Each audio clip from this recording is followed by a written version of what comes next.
जोगी जन जागत रहिए भाई, जागत रहिए चौकस रहिए, चोर मूस न पाए, तस्कर रहत साथ तेरे, मंद कद्रप लेत चुराई। चित के चले मन चले मुनिन के, तन के चले व्रत जाई, रस कस लेत चुराए नागिनी, बुध जन करके खाए। उखहिते छोई कर डारे, नेकुन रहे मिठाई, सिंगी ऋषि बन भीतर लूटे, ले गई संग लुगाई। घृत पावक नर नारी संग रहु, बिरला जन ठहराई, जोगी जति तपी सब लूटे, तीपुर फिरी दुहाई।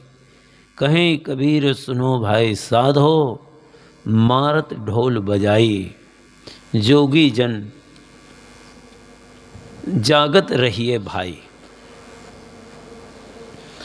सदगुरु कबीर योगियों को, त्यागियों को, मोक्ष मार्ग के पथिकों को सावधान करते हैं कि जोगी जन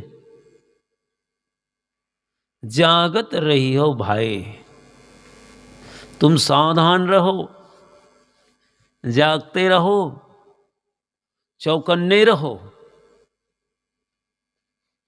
क्योंकि जो जागल सो भागल होर मैया राम, सोवत गैल बिगोए होर मैया राम। जो जागता है वही अपने जीवन में कुछ कर पाता है। जागने का मतलब है सतत सावधानी। इस दुनिया के व्यवहार में, दुनिया के झमेले में आदमी पड़ जाता है और इसी माया मोह में आकंठ डूब जाता है। सावधानी हटी तो घटना घटी। जहां कहीं मन चुका तो इंद्रियां हावी हो जाती है। हम कहीं बेहोश हुए, अज्ञानता में पड़े, और फिर इंद्रियों में लूटम लूट मच जाती है। अपने अपने भोग के विषयों पर, दुनियाई इच्छाओं के प्रति मन टूट पड़ता है। इंद्रियां वहां पहुंच जाती है और हमारी सावधानी, हमारी सजगता खो जाती है। और फिर यही मन संसारिकता में, दुनियादारी में, दुनियादारी के बाजारों में मन फिर घुमा करता है और पुनः उस 84 के चक्कर में ये जीव पड़ जाता है। और इस 84 के चक्कर में घूमते घूमते न जाने कितनी जिंदगी बीत गई। इन्हीं भोगों के, इच्छाओं के दीवाना बने। इस बार सद्गुरु कबीर हम जैसे संसारी जीवों को, मायावी पदार्थों में, प्राणियों में मन को, दृष्टि को फैलाने वाले, पसारने वाले अज्ञानी जीवों को साहेब सद्गुरु कबीर या इस संसार में जितने भी संत महात्मा हुए, त्यागी तपस्वी हुए, गुरुजन हुए, सभी संतों और गुरुजनों के चेतावनी भरा संदेश कि जागो हे त्यागियों, जोगी जन जागत रही हो भाई। हे भाई त्यागियों, सावधान रहो, जागते रहो, जागत रहिए, चौकस रहिए, चोर मूस न पाए। साहब कहते हैं जागते रहिए, चौकस रहिए, चौकन्ना रहिए। क्यों? चोर मूस ना पाए, जिससे कामादिक चोर तुम्हारे आध्यात्मिक धन को चुरा ना पाए। संतों गुरुजनों ने हमेशा से चेतावनी देते आए हैं कि सावधान रहो, चौकन्ना रहो, ताकि आपके अंदर कामादिक चोर, ये काम, क्रोध, लोभ, मोह आदि, ये जो चोर हैं, यही तो आध्यात्मिक धन को चुराते हैं। सदगुरु कबीर ने कहा है ना, कामी, क्रोधी, लालची, इनसे भक्ति न होए। किससे भक्ति नहीं होती बोलते हैं कबीर साहब? कामी से, जो रात दिन विषय वासनाओं के, दुनियाई बातों में जिसका मन ललचाता फिरता हो, दुनियाई भोगों के प्रति जिसका मन ललचा रहा हो, तो कामी से। क्रोधी, लालची, जो क्रोधी थोड़ी थोड़ी बातों में आवेश में आ जाता है, उत्तेजित हो जाता है, तो कामी, क्रोधी, लालची, दुनियाई चीजों के लालच में जहां देखो वहां मुंह मार रहा है। साहब कहते कामी, क्रोधी, लालची, इनसे भक्ति न होए। इनसे भक्ति नहीं होगी तो भक्ति कौन करेगा? भक्ति करे कोई सूरमा, कोई सूरमा, सूरवीर, बहादुर, वो भक्ति करे। भक्ति करे कोई सूरमा, जाति वर्ण कुल खाए। ये जाति पाति के अहंकार में जो दबा है, उससे भी नहीं होगे। भक्ति है मन की निर्मलता, भक्ति है मन की स्वच्छता, भक्ति है मन की सादगी। सारे मन के कुटेव को, मन के बाहरी आयामों को, मन की नाना इच्छाओं को, तरंगों को जो मार देता है, जो इन सारे विघ्नों को रौंद कर आगे बढ़ता है, अरे वही तो बहादुर है। वही से तो भक्ति सधेगी, वही से साधना बनेगी। तो साहब कहते हैं कि ये त्यागियों, वैरागियों, जिज्ञासुओं, मुमुक्षुओं, साधना पथ के पथिकों, मोक्ष मार्गियों, सावधान रहो, जागते रहो, चौकन्ना रहो, जिससे कामादिक चोर तुम्हारे आध्यात्मिक धन को चुरा न ले। अब आध्यात्मिक धन की रक्षा करें। जो जीवन में अच्छाई है, जो सद्गुरु संतों के माध्यम से कुछ सद्गुण सदाचार इकट्ठा किए हैं, उसको कामादिक चोरों से रक्षा और सुरक्षा की आवश्यकता है। जैसे हम देखते हैं जेब में बहुत सारे रुपये पैसे लेकर चल रहे हैं, कितनी सावधानी रहती है, बार बार जेब को टटोलते रहते हैं। नजदीक आने वाले को देखते हैं, कहीं चोर उचक्का टाइप का तो आदमी नहीं है। सोने चांदी को लोग संभाल के रखे रहते हैं। किसकी उनकी रक्षा और सुरक्षा होती है? अलमारियों पर अंदर में और अंदर ताला।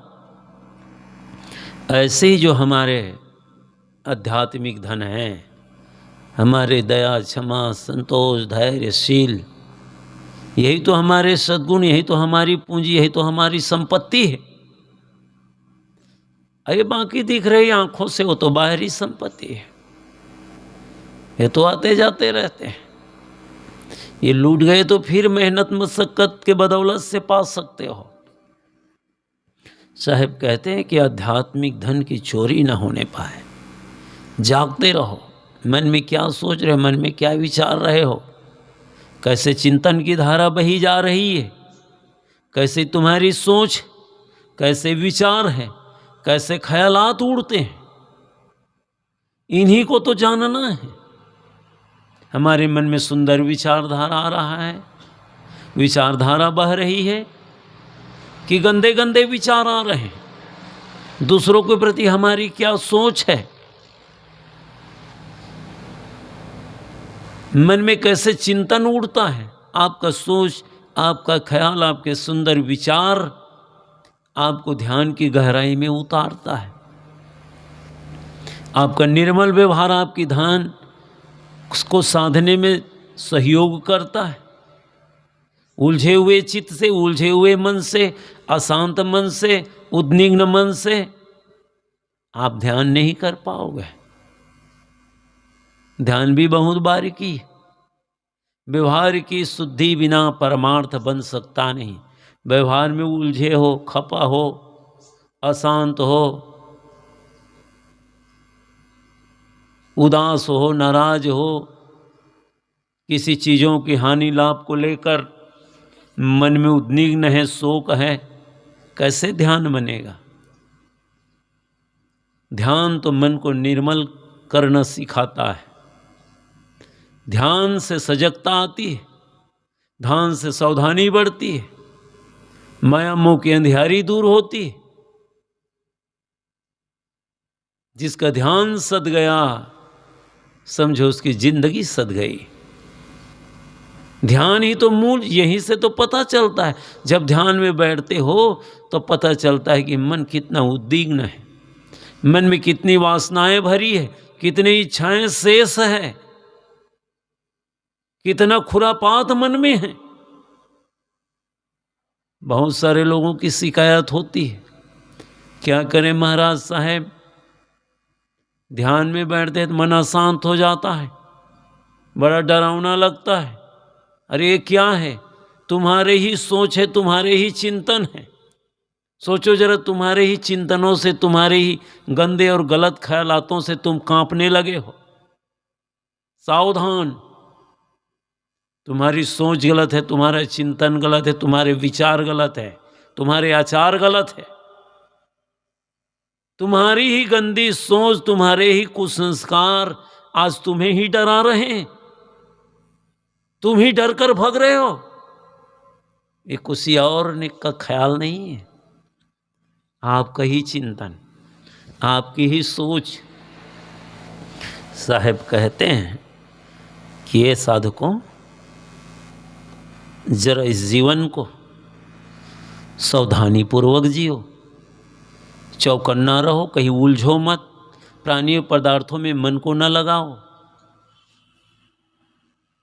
जीवन की जो वास्तविकता है उससे रूबरू हो। ये प्राणी पदार्थ, धन दौलत, रुपए पैसे तो छूट जाने वाले हैं।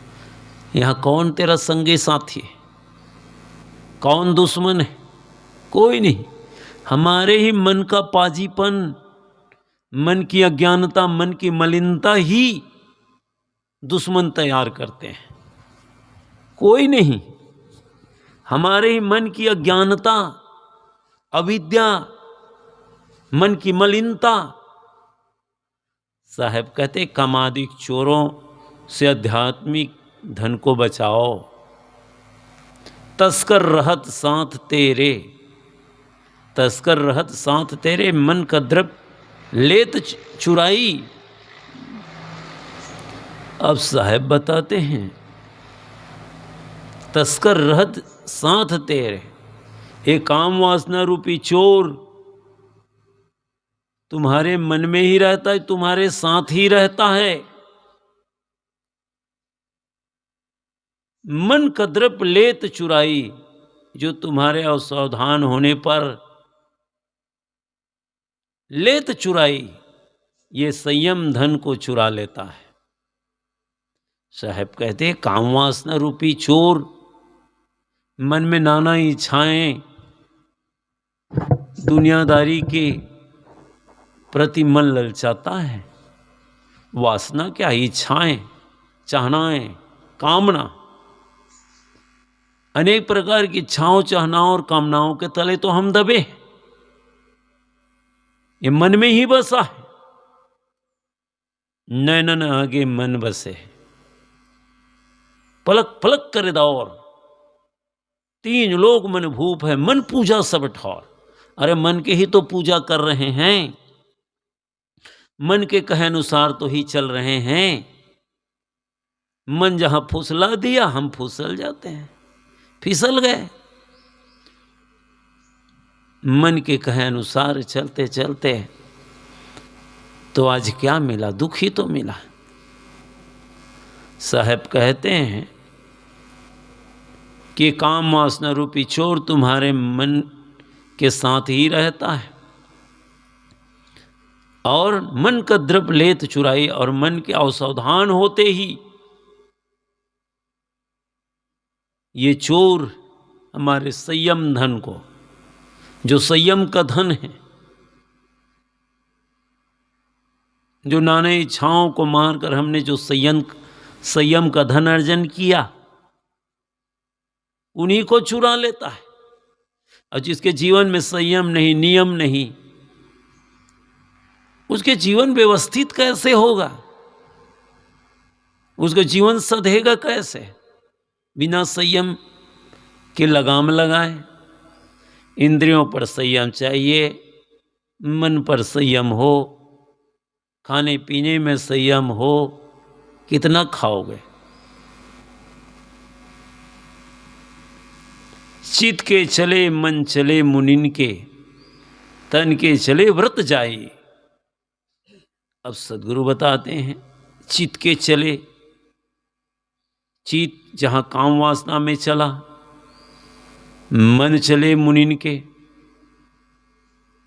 वहाँ उसका स्मरण करने लगता है। अब मन चलने से इंद्रियां विचलित हो जाती है। चित्त में जहाँ काम वासना की आंधी उठी मन में, तो मन जब चित्त में स्मरण उड़ता है, काम वासना चलता है, तो मन उसका स्मरण करने लगता है। बात आती है, फिर मन उसका स्मरण करता है, याद करता है, और मन के चलने से इंद्रियां विचलित होती है। ये सारा संसार का संबंध मन से ही जुड़ा है। मन में पहले मंथन होता है, मन पहले उस पर विचार करता है, तब फिर इंद्रियां विचलित होती है, इंद्रियां बहकने लगती हैं, और इंद्रियों के विचलित होने पर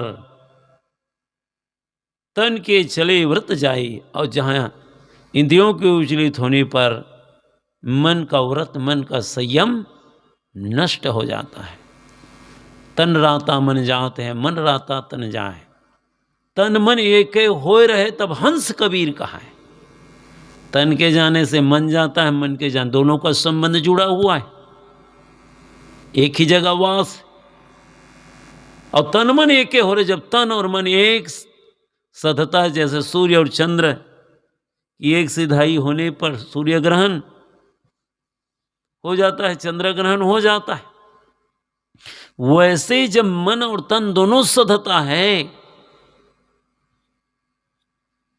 तब कहीं जाकर इंद्रियां व्यवस्थित होती है। और इंद्रियों के विचलित होने पर संयम का व्रत नष्ट हो जाता है।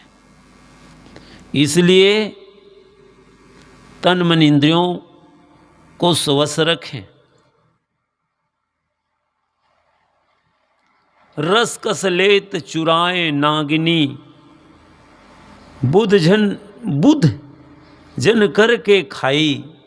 साहब बताएं, काम वासना रूपी नागिनी, रस कस लेत चुराए नागिनी, ये काम वासना रूपी नागिन रस कस लेत चुराए। कैसे करता है?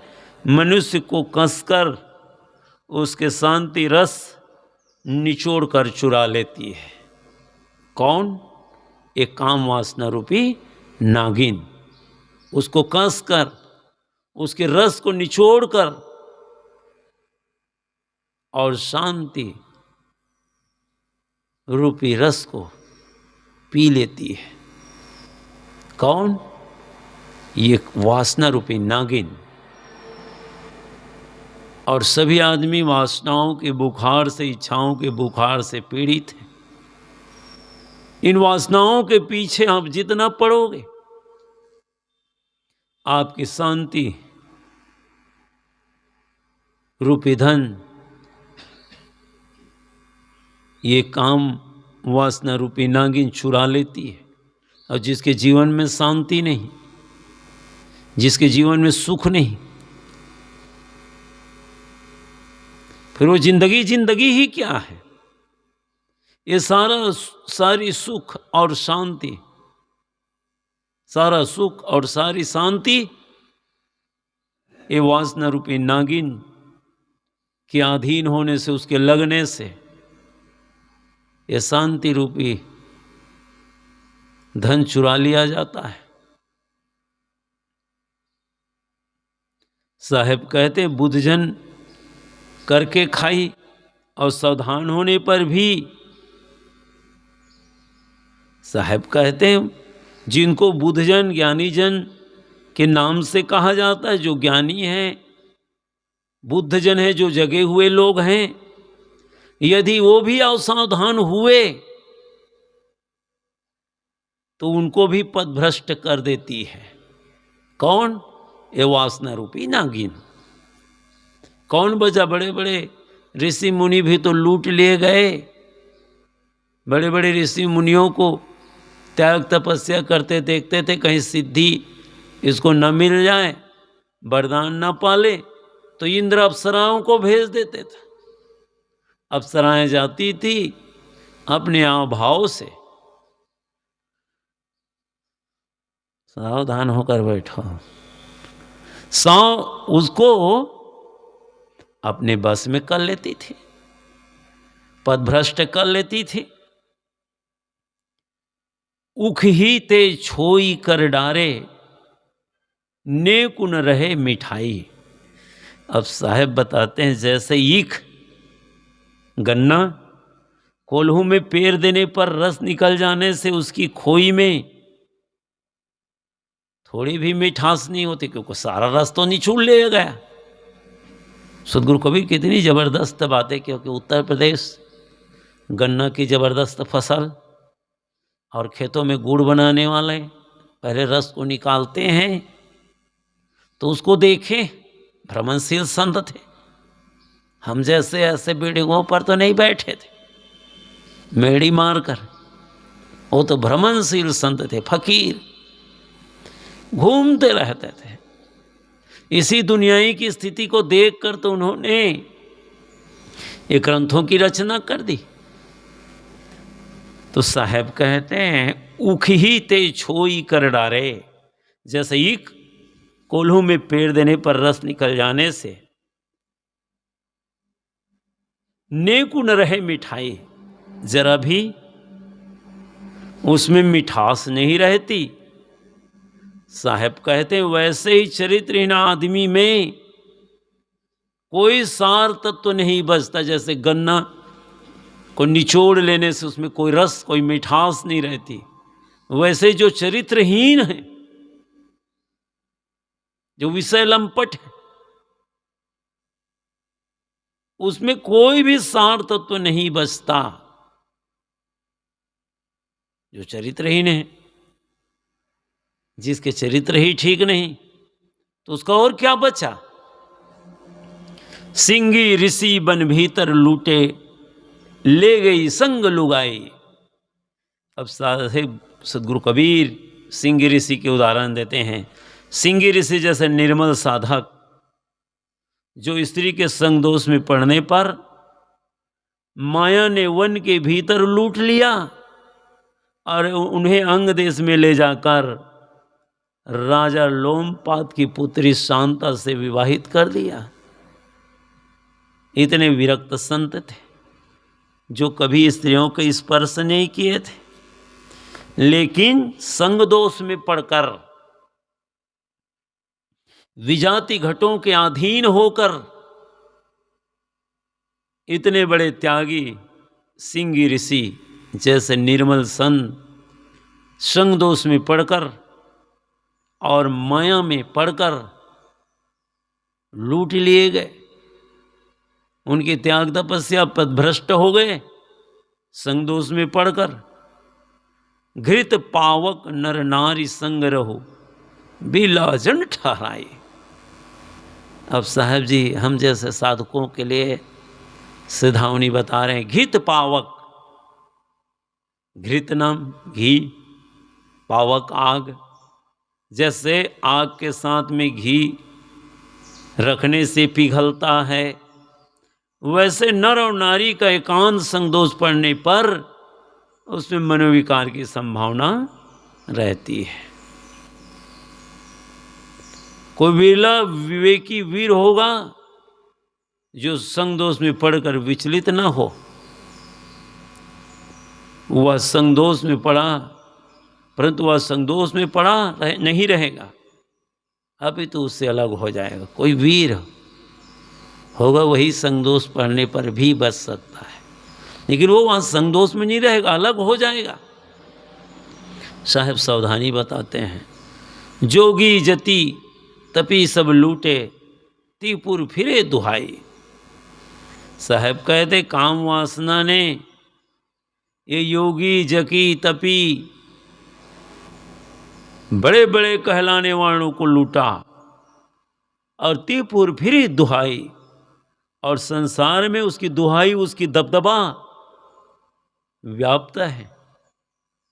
अरे सभी तो वासना से लूटे गए, इच्छाओं और कामनाओं के तले पड़कर बड़े बड़े योगी जपी तपी सन्यासी कहलाने वाले।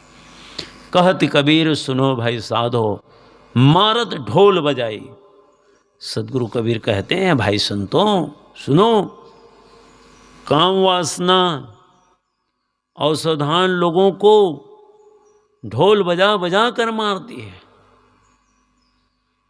ये काम वासना किसको छोड़ने वाली? जो इसके अधीन होगा, जो इसकी अधीनता स्वीकार करेगा, उसको वो ढोल बजा बजा कर मारती है। अर्थात उसको किसी भी प्रकार से ये काम वासना छोड़ती नहीं। भजन क्रमांक 277। काया गढ़ जी तोरे भाई, तेरो काल अवधि टर जाई। भरम कोट चहु और फिराए, माया ख्याल रचाई। कनक कामनी फंदा रोपे, जन राखे उड़झाई। 25 जाल जाके निज दिन व्यापे, काम क्रोध दो भाई। लालच लोभ खड़े दरवाजे, मोह करे ठकुराई। 5 मोर्चा गढ़ के भीतर, इन्हें नाग जो जाई। आशा मनसा तृष्णा कहिए, त्रिगुण बांधो है खाई। ज्ञान का घोड़ा धनुष कर पारक, विवेक लगाम लगाई। कहे कबीर सुनो भाई साधो, अमर लोक को पाए। कायागढ़ जीतो रे भाई। सदगुरु कबीर साहब कहते हैं, हे भाई संतों, कायागढ़ पर विजय प्राप्त करो, तेरो काल अवधि टर जाई। फिर तो काल की अवधि से घिरे जन्म मरण के प्रवाह से मुक्त हो जाओगे। ये कायागढ़ को जीतने का अर्थ क्या है? ये जो हम कामादिक विकारों से, अनेक प्रकार के विकारों से, वासनाओं में जो हम लिप्त हैं, बंधे हुए, फंसे हुए, उलझे हुए हैं, सदगुरु कबीर कहते हैं इस कायागढ़ को जीतो। इस कायागढ़ में इस वासनाओं से दूर हटो, जीवन को निष्पाप बनाओ, निर्मल करो मन को, तरो काल अवधि टर जाई। साहब कहते हैं फिर तो काल की अवधि से घिरे जन्म मरण के प्रवास से मुक्त हो जाओगे। ये बार बार जन्मना मरना, इस संसार में आकर दुख भोगना, वासनाओं के गुलाम होना, उसके वशीभूत होना, उसके अधीन होना, इस सब से तुम मुक्त हो जाओगे। सदगुरु कबीर हमें उपाय बता रहे हैं, युक्ति बता रहे हैं कि कैसे हमको कायागढ़ को जीतना है। ये काया के जो विकार हैं, नाना प्रकार के इच्छाओं वासनाओं के जो हम अधीन हैं, उसके गिरफ्त में हैं, साहब कहते हैं मन से इन सबको हटाओ, फिर ये काल की अवधि जन्म मरण के प्रवाह से मुक्त हो जाओगे। सदगुरु याद दिलाते कितने दुख पायो संसार में, बार बार जन्मना मरना, यही सबसे बड़ा दुख। संसार में आकर क्या सुख मिला? मन भटकता रहा, दुख पर दुख भोगते रहे। भरम कोट चहु उर फिराए, माया ख्याल रचाई। साहब कहते हैं इस कायागढ़ में चारों ओर भ्रम का परकोटा खींचा है। ये भ्रम ही तो है। किसी की काया में, माया में, धन में, दौलत में, रुपये में, पैसे में, अपने माने हुए लोगों में सुख की आशा करना, इसी रंगीन दुनिया में मन को लगाना, मन में नाना प्रकार की इच्छाएं, ख्वाब देखना, ये सब सपना तो है। सपने सोया मानवा खोली जो देखे नैन, जीव परा बहुलूट में न कछु लेन न दे। सदगुरु कबीर कहते सपना सोया मानवा, अरे सपने में तू सोया है। अरे खोली जो देखे न, रे आँख को खोल कर तो देखो, जरा विवेक तो लगा कर देखो, ये संसार सपना ही है। और इसी सपने की माया में, धोखे की टट्टी में मन उलझा हुआ है।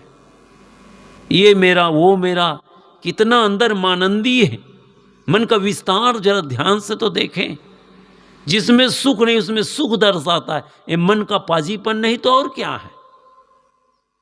जिसको हमने भोगा, जिससे चिपका, खाया, सूंघा, देखा, भरी हुई गंदगी बजबजाने वाली जगहों पर ये बदबूदार दुनिया में ही मन फिर उसी में लौटता है। सुअर की तरह हो गया मन।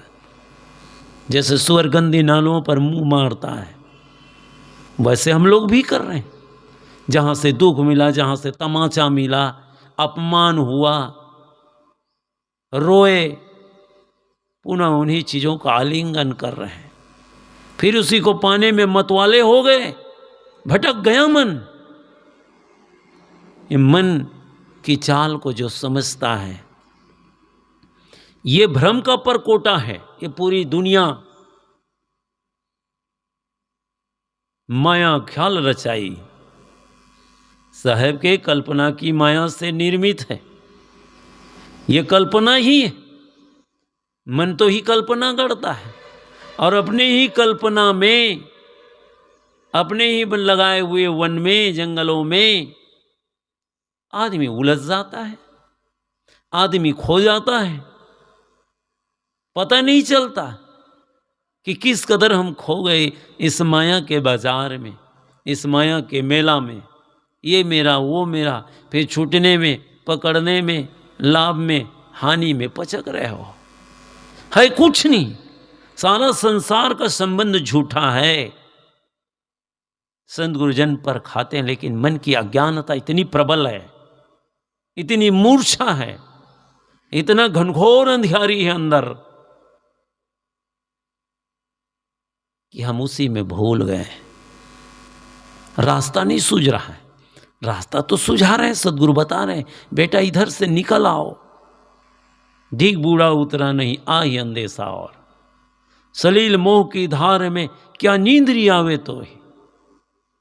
अरे सिम मोह की धारा जहां बह रही है, वहां तुम पांव पसारे हो, सुख मान रहे हो। कनक कामनी फंदा रोपे, जन राखे उर्झाई। साहब के इसमें कनक और कामनी का भयंकर जाल फैला है। कनक क्या है? ये धन दौलत रुपए पैसे, सोने चांदी। कामनी, काम मोहित स्त्रियां। मतलब है कि जिसमें हमारा मन मोह जाए, जिसमें मन आसक्त हो जाए, जिसमें मन चिपक जाए, ये माया ही है। यही तो कनक कामनी। कम न कामनी फंदा रोपे, एक कनक कामनी का भयंकर जाल फैला है। फिर क्या हुआ? जन राखे उर्झाई। ये लोगों को उर्झा कर रखता है। ये उर्झा कर रखता है कि हम उलझ कर रहते हैं। सोचने वाले उसे माया क्या है?